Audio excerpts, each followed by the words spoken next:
मुफ्ती साहब से सवाल है कि इमाम अगर रुकू में हो तो हम लोग मुक्तदी किस तरह से नमाज में शामिल हो। अगर पहली रकात है और इमाम रुकू में हो तो उस सूरत में अगर इमाम साहब की रुकू में ताखिर होती है, तस्बीह पढ़ने में कुछ टाइम लगाते हैं, तो अल्लाह अकबर खड़े होकर के कहें, उसके बाद सना पढ़ें, सना पढ़ने के बाद अल्लाह अकबर कह करके रुकू करें।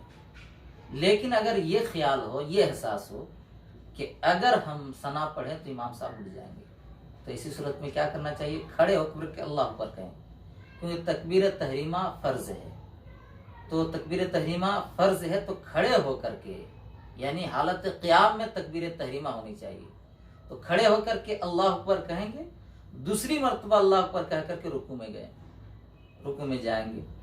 तो अब रुकू में गए, इमाम साहब के साथ शामिल हो गए, तो अगर एक तस्बीह के मिकदार इमाम साहब के साथ रफाकत हो गई, इमाम साहब जितनी देर तक पढ़ रहे थे उतनी देर तक अगर एक तस्बीह की मिकदार इमाम साहब की रफाकत मिल गई तो वो रकात मिल गई।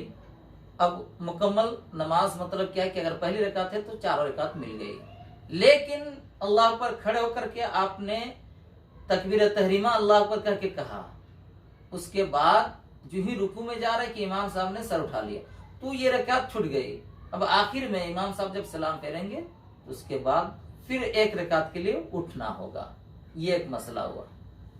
अब दूसरा मसला कि इमाम साहब के साथ लोग आते हैं, ताखिर होती है, तो किसी की 2 रकात छूट जाती, किसी की 3 रकात, किसी की 4 रकात।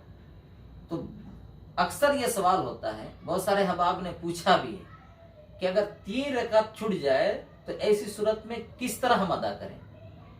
तो 3 रकात अगर छूट जाए तो इमाम के सलाम फेरने के बाद मुक्तदी खड़ा हो जाएगा, सना पढ़ेगा, ताउज़ पढ़ेगा, तस्मिया, फिर सूरह फातिहा। सूरह फातिहा के बाद एक सूरत मिलाएगा, अल्लाह ऊपर करके रुकू में जाएगा। ये 2 रकात हुई, और 2 रकात के बाद यानी सजदा करने के बाद फिर अत्तहियात पढ़ेगा। अत्तहियात पढ़ने के बाद फिर खड़ा होगा, वो खड़ा होने के बाद सूरह फातिहा पढ़ेगा, सूरह फातिहा के बाद एक सूरत मिलाएगा। ये 3 रकात हुई, फिर रुकू में जाएगा, सजदा करेगा। चौथी रकात के लिए जब वो उठेगा तो सिर्फ सूरह फातिहा पढ़ेगा। सूरह फातिहा, ये सूरह फातिहा वाजिब भी नहीं है, सूरह फातिहा पढ़ेगा, सूरह फातिहा पढ़ करके ही रुकू करेगा, फिर उस सूरत में की नमाज हो जाएगी।